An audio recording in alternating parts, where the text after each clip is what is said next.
Olá, meus caros, sejam bem-vindos ao nosso terceiro encontro da Semana Gratuita de Processo Civil e Processo Coletivo. Eu sou o anfitrião de vocês, professor Fabrício Bastos, e vamos dar continuidade aqui aos nossos temas, lembrando que já estão disponíveis as aulas 1 e 2, a aula 1, cujo tema é Coisa Julgada, na aula 2 abordamos o tema Precedentes. Essas aulas ainda estão disponíveis para vocês que se inscreveram, então fiquem à vontade aí para quem viu, se quiser rever, para quem não viu, fica aí o convite para poder assistir. Lembrando que o objetivo dessa nossa semana gratuita é apresentar-vos temas que são relevantes, não só para a prática do direito, como também para concurso público. Não se assustem com as minhas vestes não talares, porque, como eu falei na aula anterior, quem escolheria a minha roupa para essa terceira aula seria meu filho Arthur, que só tem 5 anos de idade, e ele escolheu a roupa do Hulk, que é um dos heróis preferidos dele. Então não reparem, porque normalmente os professores de direito são extremamente formais, né, sempre engravatados e tal. Eu já uso terno e gravata no meu dia a dia no Ministério Público, não estava afim de botar terno e gravata hoje para isso, não. Mas espero que isso não os afugente. Nessa nossa aula de hoje, eu vou trabalhar com vocês competência no processo coletivo. E assim como eu fiz nas duas aulas anteriores, vou fixar aqui algumas premissas, trazer um roteiro, e ao final eu vou focar especificamente na nova lei de improbidade administrativa. Então, eu vou focar diretamente na competência na ação por improbidade administrativa. Lembrando novamente que, se puderem ter a gentileza de comentar lá no meu Instagram, @profFabrício Bastos, a foto referente à aula de hoje, trazer os seus comentários, críticas, sugestões, reclamações, o que for, quer desabafar, quer falar mal do boy, quer falar mal da girl, fica à vontade, sempre com bom senso, sempre com leveza. Lembrando que estou sempre à disposição de vocês. Veja, na parte dos estudos. Bom, então na aula de hoje, como eu já adiantei, eu vou falar sobre competência no processo coletivo. Para que a gente possa absorver da melhor forma o tema competência, é claro que eu vou ter que trabalhar alguns conceitos que vão valer tanto para o processo civil individual, como também para o processo civil coletivo. No que tange a conceito, pressuposto, natureza jurídica, não muda nada se o processo é individual, se o processo é coletivo. Bom, primeiro, a natureza jurídica processual da competência. Competência nada mais é do que um pressuposto processual de validade, ou, como querem alguns, um pressuposto para a validez da instância. Um pressuposto processual de validade, para alguns, pressuposto processual para a validez da instância. Então, estaria previsto no artigo 485, inciso 4 do Código de Processo Civil. Só que eu quero que vocês tenham um certo cuidado, porque a partir do momento que a gente afirma que competência é um pressuposto processual, duas afirmações são, digamos, decorrência lógica dessa afirmação anterior. Primeiro, se é um pressuposto processual, então é uma matéria cognoscível de ofício em qualquer tempo ou grau de jurisdição. Aqui já vai o cuidado. A competência relativa não é matéria cognoscível de ofício, nem em qualquer tempo, nem em grau de jurisdição. Só a competência absoluta. 2. Violação das regras de competência, se mantivermos essa ideia de que é um pressuposto processual, acarretaria a extinção do processo sem resolução de mérito. Não é bem assim que funciona no processo civil. Primeiro porque, verificada a incompetência, não há, de plano, a extinção do processo sem resolução de mérito, a despeito do que está previsto no artigo 51, inciso 3, da Lei 9.099, de 95. Então, a despeito do que prevê o artigo 51, inciso 3, da Lei 9.099, de 95, a verificação da ausência de competência não gera extinção do processo sem resolução de mérito. Quais as consequências processuais da ausência de competência? Então, vamos lá. Aí que vem a grande questão que a gente tem que avaliar. Vejam, se a hipótese versar sobre competência relativa, haverá remessa do feito para o juízo competente. Então, haverá o declínio de competência. Se a hipótese for de incompetência absoluta, além dessa remessa, além desse declínio de competência, pode haver a invalidação dos atos, repito, decisórios. Repito, não, destaco, os atos decisórios.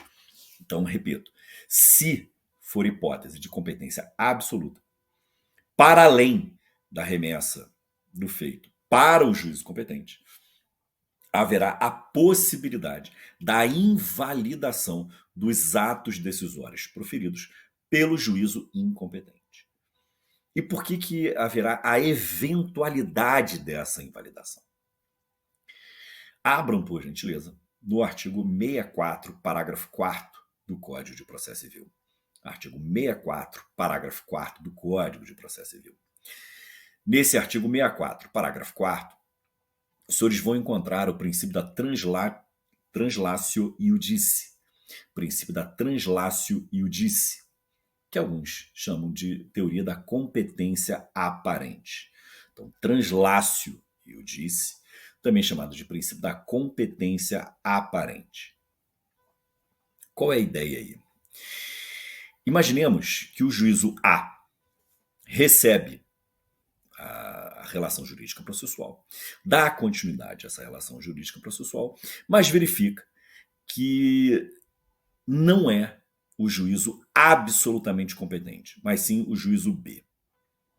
Esse juízo A, portanto, declina de sua competência e remete o feito para o juízo B, afirmando ser este, o juízo B, o absolutamente competente para o processo de julgamento do feito. Pois bem, chegando o feito ao juízo B, ele vai ter a oportunidade de ratificar ou não os atos decisórios proferidos pelo juízo A. Então aí vejam, a partir do momento que o feito chega para o juízo B e ele passa a ter a opção de ratificar ou não os atos decisórios proferidos pelo juízo A, isso implica afirmar que a invalidação dos atos decisórios não é imediata. Perceberam? Haverá a necessidade de se aguardar a manifestação do juízo competente. Por isso que se chama de translatio iudice. Iudice, mal comparando, trazendo uma tradução meramente literal, é como se fosse um traslado da decisão judicial. Então, aquele juízo A transfere esses atos decisórios para o juízo B, e esse juízo B vai avaliar para saber se vai confirmar ou não esses atos decisórios. Se ele confirmar, beleza, a questão está superada, o vício está superado e o processo prossegue. Se ele não os ratificar, aí ele vai anular esses atos decisórios para proferir um novo ato decisório. Tranquilo?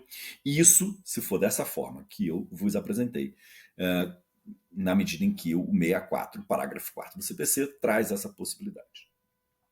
Agora, a incompetência absoluta, ela também pode ser alegada mesmo após o trânsito julgado. Tanto é verdade que ela pode ser causa de pedir para uma ação rescisória. Ela pode ser causa de pedir para uma ação rescisória. Então é isso que você tem que ficar atento também. Fecharam até aqui? Então vamos lá. Então matei com vocês aí a natureza jurídica da competência, pressuposto processual de validade ou de validez da instância. Trouxe essas duas atenções que os senhores devem ter sobre as consequências dessa afirmação. Segundo ponto importante dentro de competência. Qual é o seu conceito? Competência, num conceito muito tradicional, é medida ou parcela da jurisdição do Estado. Medida ou parcela da jurisdição do Estado. Esse é um conceito clássico, muito fácil de vocês encontrarem na doutrina. Eu, particularmente, não gosto muito desse conceito, eu prefiro um conceito mais moderno. Porque esse conceito mais clássico, ele atrela a competência à existência de jurisdição. Então, para mim, seria um certo equívoco, tá, conceitual.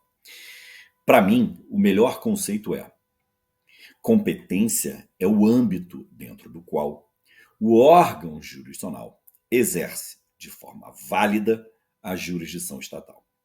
Então, repito, competência é o âmbito dentro do qual o órgão jurisdicional exerce de forma válida e regular a função jurisdicional do Estado. Tranquilo? Então, esse é o conceito, que vale tanto para processo civil individual quanto para processo civil coletivo. Tudo bem? Já no processo coletivo, a gente tem algumas questões interessantes envolvendo o tópico competência.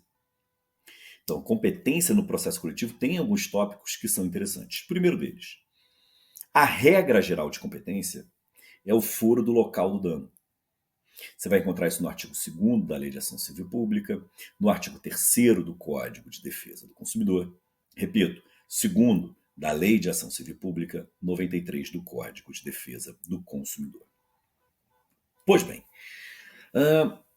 a partir do momento que você ouve assim, pô, Fabrício, a regra então de competência é o foro do local do dano, então é um critério territorial. Sendo um critério territorial, um silogismo quase que natural, né, que você vai fazer, sendo um critério territorial, posso, portanto, sustentar ser hipótese de um critério relativo de competência? Não. É foro do local do dano que terá competência funcional. Então, mesmo sendo um critério territorial, a competência é absoluta. Tanto que alguns autores afirmam que seria um critério territorial funcional de competência. Tudo bem? Então, esse é um primeiro cuidado. Um segundo cuidado que é interessante notar é que no processo coletivo você vai encontrar competência jurisdicional, né? As ações coletivas serão propostas perante o Poder Judiciário, então seria um caso de jurisdição típica. Você vai encontrar uma hipótese na qual a competência será de um órgão com função jurisdicional, mas que não pertence ao Poder Judiciário, que é o caso do Senado Federal, que é o caso da Câmara Municipal, na competência para processo de julgamento de crime de responsabilidade. Não deixa de ser um processo coletivo. É um processo punitivo, sim, mas não deixa de ser um processo coletivo. Então, veja, vai ser a competência que não pertence a um órgão jurisdicional. E você me vai encontrar um exemplo de um órgão jurisdicional especial. Vai ser um órgão jurisdicional cuja composição não é prévia. A composição vai ser criada após a existência do fato. O que chama um pouco de atenção, né? Não seria um juiz ou tribunal de exceção? Mas o Supremo Tribunal Federal entende que não. Abram, por gentileza, na Lei 1079 de 50. Lei 1079 de 50. Os senhores vão abrir no artigo 78. Salvo engano, acho que é o parágrafo 5º. Se não for o terceiro, é o 5º, mas está lá no artigo 78. Se um governador praticar crime de responsabilidade, quem processa e julga esse governador é o Tribunal Especial, composto por 11 membros, assim dispostos: 5 deputados estaduais, eleitos por seus pares, 5 desembargadores sorteados pelo Tribunal de Justiça, e esses 10 membros participarão do órgão que será presidido pelo presidente do Tribunal de Justiça. Então são 11 membros, 5 desembargadores sorteados, 5 deputados estaduais eleitos, e haverá presidência exercida pelo presidente do Tribunal de Justiça. Então, por isso que eu falei para vocês, existem 3 formas de exercício da competência: órgão jurisdicional, que é a regra geral, um órgão do legislativo, no caso de crime de responsabilidade, e esse tribunal especial também no caso de crime de responsabilidade. Então essas são as peculiaridades que a gente pode trabalhar aqui de cara sobre o processo coletivo. Tudo bem? Mas eu vou fazer um recorte aqui, um recorte temático.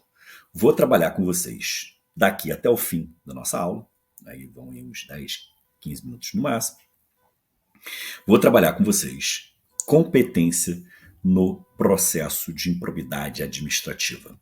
Vou botar aqui para vocês na tela. Ou seja, eu vou falar sobre a Lei 8429 de 92. Abro então, por gentileza, na Lei 8429 de 92, lembrando que essa lei foi recentemente alterada pela Lei 14.230 de 2021. 14.230 de 2021. Estão olhando aí na tela. Primeiro ponto que você vai ter que olhar. Está lá no artigo 17, parágrafo 5º. A propositura da ação torna prevento os juízos. Está previsto lá no artigo 17, parágrafo 5º da Lei de Improbidade. Tá, mas qual é a regra de competência? Dá uma olhada lá no 17, parágrafo 4º da Lei de Improbidade. Olha só. Eu vou ler aqui na tela e vou explicar um detalhe que pode surgir para os senhores. Deve ser proposta no foro do local do dano ou da pessoa jurídica prejudicada. Foro do local do dano ou da pessoa jurídica prejudicada. Como que eu vou trabalhar com a ideia de pessoa jurídica prejudicada ou pessoa jurídica interessada? Faça uma remissão aí para o artigo 1º da Lei de Improbidade Administrativa. Por uma razão simples que você vai fazer essa remissão. Porque o artigo 1º vai nos mostrar quem pode ser o sujeito passivo do ato de improbidade. Quem pode ser o sujeito passivo do ato de improbidade, ou seja, aquele que pode ser atingido pela prática do ato de improbidade administrativa. Ok? Fechou? Pois bem, e aí já vai um cuidado. Reparem que o legislador fala em pessoa jurídica interessada. Não fala pessoa jurídica de direito público. Fala em pessoa jurídica interessada. Ok? Segundo detalhe. Esse interesse ao qual se refere o artigo 17, parágrafo 4º, não precisa ser necessariamente interesse jurídico. Pode ser interesse meramente econômico. Pode ser interesse meramente econômico. Então, puxe uma remissão aí ao artigo 5º, parágrafo único da Lei 9469 de 97. Artigo 5º, parágrafo único da Lei 9469 de 97. Para você saber que existe a chamada intervenção anômala, atípica ou anódina, que é a intervenção de um terceiro sem a necessidade da demonstração de um interesse jurídico. Tudo bem? Bom, então essa é a regra de competência, ou é foro do local do dano, ou da pessoa jurídica interessada. Só que eu quero propor a vocês uma reflexão. Abram lá no artigo 17, que vocês vão encontrar a seguinte frase. Deixa eu botar aqui na tela. Que a ação por improbidade administrativa, ela não é mais uma ação civil pública. A ação de improbidade administrativa, ela não é mais uma ação civil pública. Ela é uma ação repressiva de caráter sancionatório. Aí olha aqui o terceiro item na tela que eu coloquei para vocês. A afirmação de que a ação por improbidade é repressiva de caráter sancionatório gera modificação nessa regra? O que eu quero propor a vocês aqui à guisa de reflexão? Posso sustentar, então, que haverá foro por prerrogativa de função na ação por improbidade administrativa? Posso afirmar que haverá aplicação do foro por prerrogativa de função na seara da improbidade administrativa? Eu já respondo logo de cara aí. Na tela já está aí logo de cara o primeiro item. Ó, não se aplica foro por prerrogativa de função na seara da improbidade administrativa. Portanto, o órgão jurisdicional competente é o juízo civil de primeiro grau. Contudo, o Supremo Tribunal Federal, ao julgar uma ação por improbidade administrativa em sede de recurso, o réu era um ministro da Corte, afirmou que só ele, Supremo Tribunal Federal, pode processar e julgar os seus ministros por ato de improbidade, a despeito disso não estar previsto em nenhum lugar na Constituição. Mas o Supremo entendeu dessa forma. O STJ, por seu turno, aqui ó, o STJ, que ficou ruim aqui meu tique. O STJ, por seu turno, excepcionou essa regra de que não há foro por prerrogativa de função, excepcionou, para os casos de presidente da República. Ou seja, se o presidente da República for processado e julgado por ato de improbidade, ele deve ser observado o foro por prerrogativa de função. Meus caros, essa é uma das discussões mais antigas dentro da improbidade administrativa, se deveria ser usado o foro por prerrogativa de função. O que seria isso, né? Trazer aquele foro por prerrogativa de função que existe na seara penal para a seara da improbidade administrativa. Os tribunais superiores não seguem essa linha, exceto nesses dois pontos que eu já citei para vocês. Houve uma tentativa de mudança lá no Código de Processo Penal, já tem tempo, acho que foi em 2001, por aí, ou antes até. Não me lembro, depois vocês vejam isso aí. Houve uma mudança lá no artigo, acho que foi 86 do Código de Processo Penal. Acho que foi 86, se não foi 86, foi 84. Se não foi 84, também pesquisa, também, porque eu não vou ficar dando toda planta para vocês também, não, que vocês também têm que correr atrás. Eu sou da era pré-Google, tinha que ficar indo atrás de biblioteca, livro e tudo para pesquisar, agora também tem que se virar um pouquinho. Mas vamos lá. Qual é a ideia? Houve uma mudança legislativa à época, trazendo o foro por prerrogativa de função para a improbidade administrativa. Essa discussão foi levada ao Supremo em sede de ADI, e o Supremo Tribunal Federal reconheceu a inconstitucionalidade, afirmando que não há essa regra prevista na nossa Constituição, e que se houvesse essa regra, ela deveria ser por meio de emenda constitucional.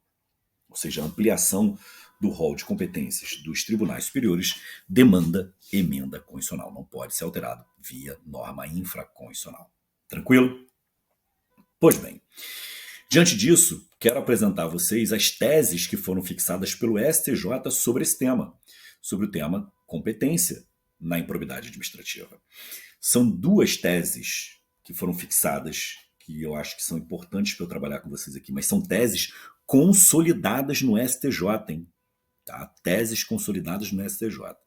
Primeira tese, está aqui, ó.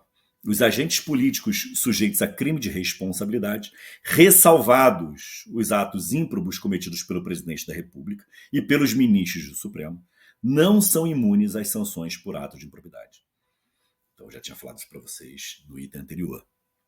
Segundo, a ação de improbidade administrativa deve ser processada e julgada nas instâncias ordinárias, ainda que proposta contra agente político que tenha foro privilegiado. Foro privilegiado também mais conhecido como foro por prerrogativa de função. Ou seja, confirmando o que eu falei para vocês aqui. E esse é um tema recorrente na prática, e esse é um tema recorrente para quem está fazendo concurso público. Tá? Eu, que sou promotor de justiça de tutela do patrimônio público, dentre as minhas atribuições está a tutela do patrimônio público, ainda é comum essa discussão nas ações de improbidade. Tudo bem? Apesar do tema já ter entendimento consolidado, ainda há essa discussão. Beleza? E por fim, lembram da regra que eu trouxe para vocês? Deixa eu botar na tela aqui novamente. A regra de competência que eu trouxe para vocês deve ser proposta no foro do local do dano ou da pessoa jurídica prejudicada. Lembram disso? Aí olha só o que eu vou separar para vocês aqui como nosso último item do nosso encontro de hoje. Deixa eu só mudar aqui a minha posição para não atrapalhar vocês. Vamos lá. Eu separei um tema que é um tema importante. Você vai ver logo no título, a competência na ação por improbidade e TCU. Qual foi a discussão que se travou aqui?